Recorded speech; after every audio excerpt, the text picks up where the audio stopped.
IT band, also known as the iliotibial band. It is a very large muscle that starts at what's called the iliac crest, which is right about here, extends along the outside of the thigh, and then it inserts into your tibia or your shin bone and the outside part of the knee.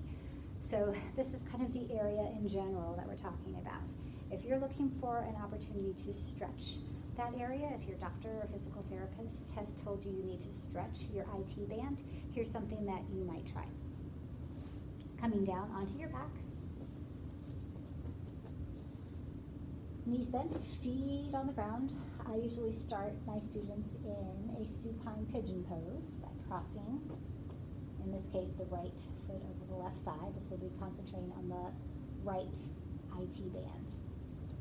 And in class or in a private session, I would have you linger here for several breaths, feeling the sensation and the stretch that you feel on the outer hip or the outer right thigh. And then to add onto that, add that IT band stretch, that top foot will start to lower towards the ground. And at some point, you'll start to feel a stretch all up and down the outer thigh, top thigh. And as long as it's not a shooting pain or tingling or you feel numb, see if you can be with your breath there for a bit.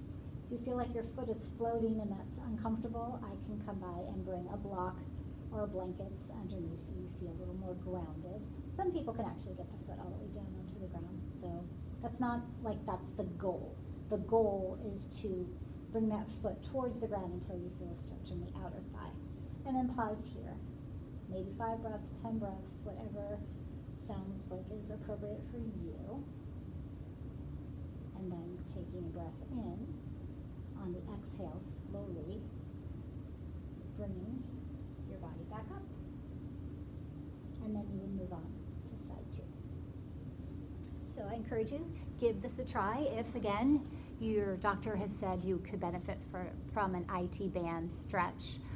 See how it works, and feel free to let me know if you have any questions.